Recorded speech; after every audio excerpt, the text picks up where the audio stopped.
đi thăm trần lệ trôi sáng ngom na kun kim song tong usi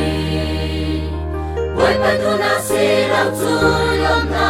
kan kim hay lo kan tan vi ki pa him boy pa lung kim pi kan her a sung sai kan nao song kan tong lom nao song kan tong vai lai kan nun sung pa hi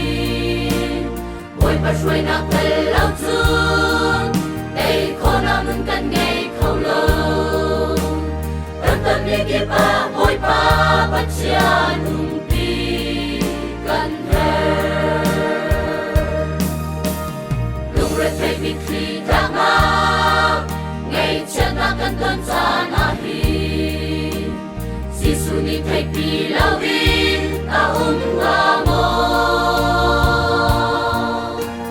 pan chân na akan ruami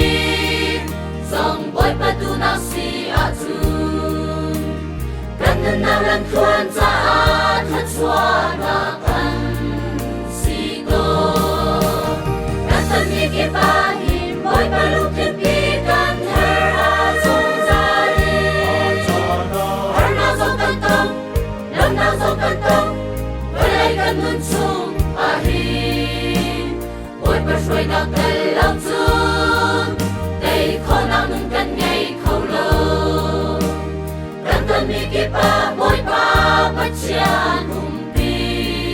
kan her